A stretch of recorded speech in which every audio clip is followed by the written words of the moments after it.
Si Choco, wala na siyang pagkain si Choco. Dadalawang kamote na lang yon. Gamot niya, pang tatlong araw na lang yung gamot niya ni Choco. Sana mayroong mag-donate para sa gamot at pagkain ni Choco. Tapos yung mga kasama niya, wala na rin silang ulam. Last na yung ulam nila ngayon. Kaya kailangan mungkuhan para magkasya yung ulam nila na bangos. Sana mayroong mag-donate ng ulam. Bangos isda talaga. Bangos o kaya tambako.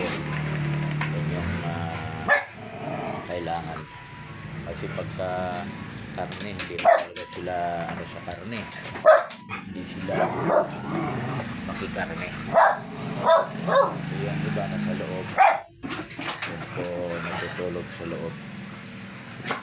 Higaan ng kuya nila.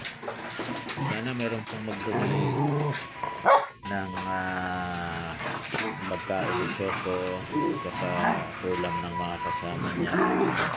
Sana may mag-donate ng dog food, specialty for adult at bigas para po sa kanila. Doon po sa mga gustong mag-donate, maaari po nyo ipadala yung donasyon sa GCash account 0936-961-4816 0936-961-4816. Sana po mayroong bumili talaga sa amin ng seedlings. Ang hirap magbenta ngayon, mas lalong naging mahirap kasi nga maraming lugar ang sinalanta po ng bagyo, kaliwat kanan ng baha at landslide. So napakahirap. Uunahin nila yung siyempre yung kanilang tahanan na nawasak at bago pa sila mag-isip na makapagtanim kasi maging kanilang taniman ay nadali din sa baha at landslide. So ang hirap sa panig namin ng mga resellers, hirap po kami, nahirapan po kaming magbenta ngayon ng seedlings. So doon po sa mga gustong magtanim doon sa mga lugar na hindi naman apektado ng mga pagbaha at landslide, pwede po niyong itawag ang inyong order sa cellphone number 0936-961-4816